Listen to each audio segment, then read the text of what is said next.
yang menyebarkan kebencian itu ke massa. Karena gue nggak yakin ini massa. Ini kayaknya satu orang ya habis ngelem gitu atau habis apa gitu tiba-tiba yang satu pancing, yang satu pancing.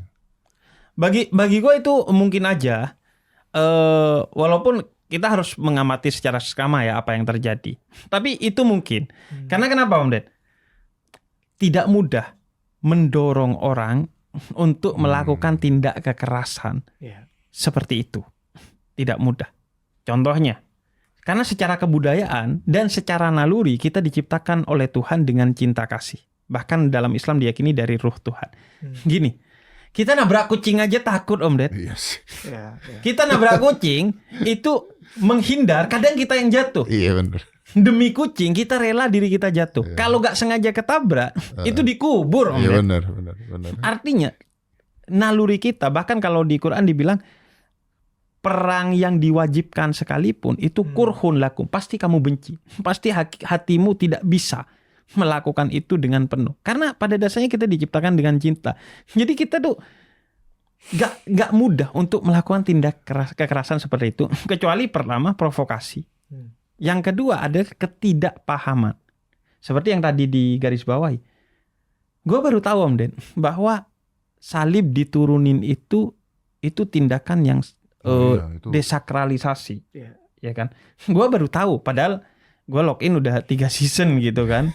Baru tahu. Artinya hal-hal seperti ini juga harus terus digaungkan agar orang paham bahwa keberadaan gereja di sampingmu itu bukan ancaman.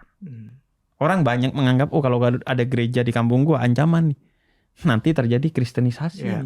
Nanti banyak orang lock out nih dan lain sebagainya. Itu tergantung imanmu. Iya, itu kan tergantung imanmu. Dan bahkan kalau dalam Islam ya, itu ada satu ayat di suratul Hajj ayat ke-40. Itu yang mengatakan dari ayat ke-39 udah dinotis sama Allah bahwa kalian boleh berperang kalau diusir dari rumah ibadah kalian. Ada tuh.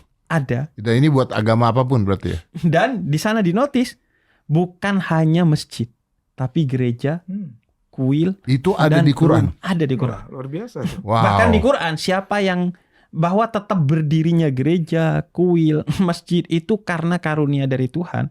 Yang kalau kamu menjaga kehidupan itu dengan baik, termasuk dengan adanya gereja, maka berarti kamu menolong agama Tuhan. Jadi gue berbicara seperti ini, itu gue nganggap bahwa yang rusak dengan hal-hal seperti ini itu adalah pertama dan utama citra Islam itu sendiri. Makanya gue selalu bilang, kalau lu rusak gereja, yang hancur itu iman lu. Kalau lu bakar wihara, yang hangus itu agama lu. Karena di Islam bahkan lisensi untuk berperang itu untuk mempertahankan rumah ibadah. Sehingga dalam perang sekalipun itu kalau mau aman masuk rumah ibadah. Baik itu gereja, kuil, karena rumah ibadah dan orang yang sedang di dalam rumah ibadah, apalagi yang beribadah dan tokohnya tidak boleh diapa-apakan dalam perang. Kalau di Quran ada tulisan seperti itu, artinya mereka yang melakukan itu belum paham agamanya. Belum paham. Karena itu ya itu kan edukasi, bahkan provokasi perdamaian. Itu menjadi penting. Nah ini fenomenanya kenapa sih? Maksudnya begini, kayaknya kita lagi nggak ada masalah apapun. Terus saya kenal Habib udah lama banget. Habib yang selalu nih kalau setiap kali ngomong tuh masalah toleransi pasti diselipin.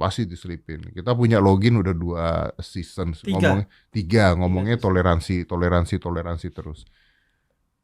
Mungkin dari Pak Pendeta juga begitu, ngomongin selalu toleransi. Apakah omongan-omongan kita ini nggak masuk ke bawah atau masuk? Nah, saya nggak tahu nih fenomenanya apa. Atau memang kita selama ini ngomong di echo chamber aja, Bib?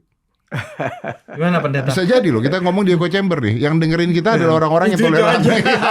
Bisa jadi Om Ded. Iya kan? Tapi bisa gini nggak Om ya? Saya sempat kepikiran begini nih. Di masa pemerintahan Orde Baru, bicara-bicara hal seperti ini kan sulit. Bisa hilang kita kalau ngomongin syarat, kira-kira begitu. di reformasi keran keterbukaan ini dibuka selebar-lebarnya.